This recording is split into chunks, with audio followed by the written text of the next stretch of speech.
নমস্কাৰ, ভিডিঅ'টোৰ থাম্বনেইলটো চাই গমেই পাইছে যে আজি আমি বুজিবলৈ চেষ্টা কৰিম ইটিএফত ইনভেষ্ট কৰাৰ আগত আমি কেইটামান কথা জানি লোৱা উচিত। So let's get স্টাৰ্টেড।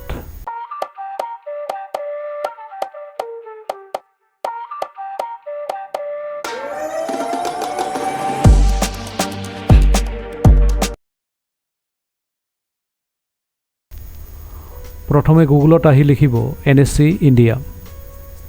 এই লিংকটোত ক্লিক কৰিব, তেতিয়া এইখন পেজ ওপেন হ'ব। এইখন হৈছে ভাৰত চৰকাৰৰ নেশ্যনেল ষ্টক এক্সচেঞ্জৰ পেজ। ইয়াতে বহু ধৰণৰ ইনফৰমেশ্যন দেখি কনফিউজ হ'ব লগা একো নাই। আমাক লাগে মাত্ৰ ETF। তাৰ কাৰণে এই চাৰ্চ বাৰত গৈ ETF টাইপ কৰিব আৰু এই ETFত ক্লিক কৰিব। ইয়াতে আপুনি NSEত লিষ্ট হৈ থকা ইণ্ডিয়াৰ সকলোবোৰ ETF দেখিবলৈ পাব।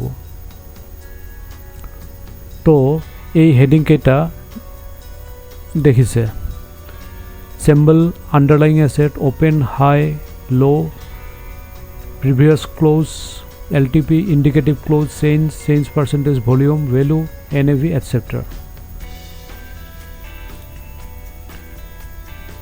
এই সকলোবোৰ ইনিচিয়েলি আমাৰ কোনো কামৰ নহয়।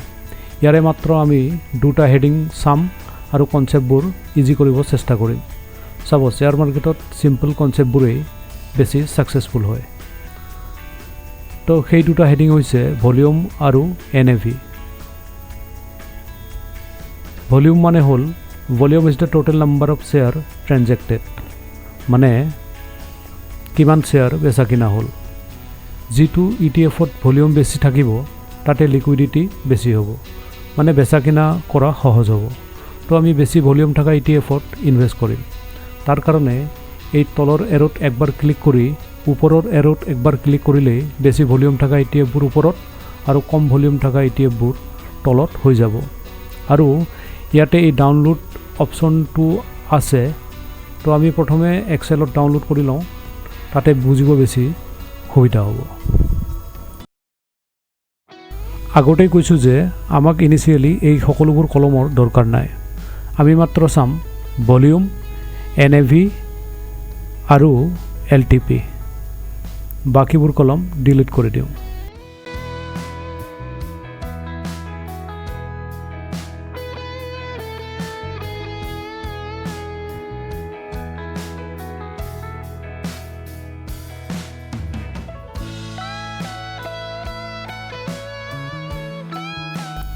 আগত দেখুৱাৰ ধৰণে ভলিউম কলমটো বেছিৰ পৰা কমলৈ এৰেঞ্জ কৰি লওঁ।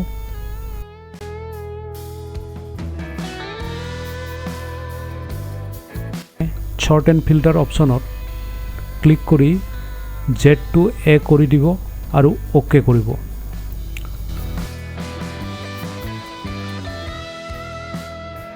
ওপৰৰ কেইটা ডিলিট কৰি দিওঁ।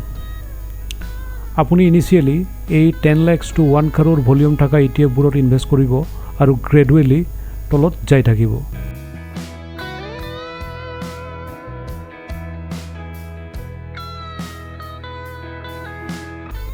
বাকীবোৰ ডিলিট কৰি দিওঁ।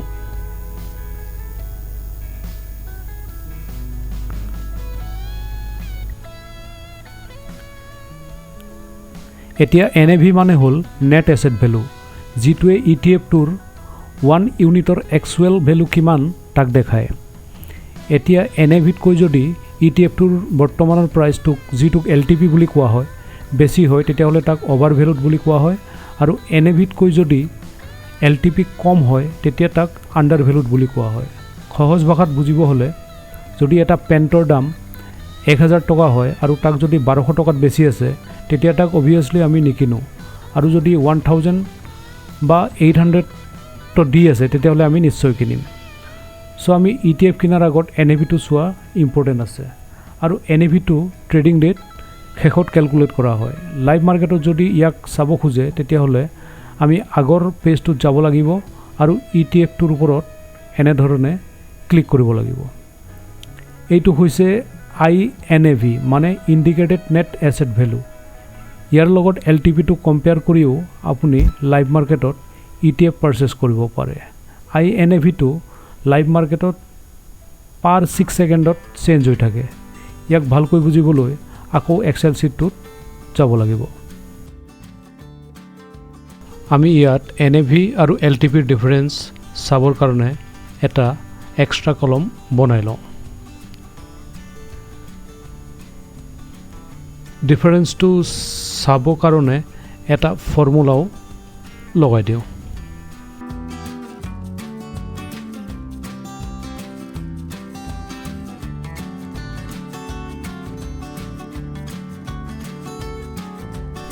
ইয়াতে ডিফাৰেঞ্চটো মাইনাছত অহা মানে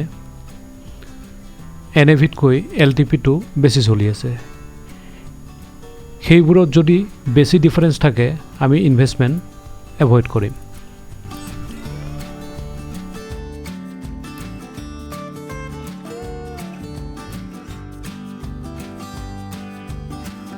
আৰু যদি ডিফাৰেঞ্চটো পজিটিভত আহে বা ডিফাৰেঞ্চ যদি কম হয় তেতিয়া আমি সেইবোৰ ETFত ইনভেষ্ট কৰিম।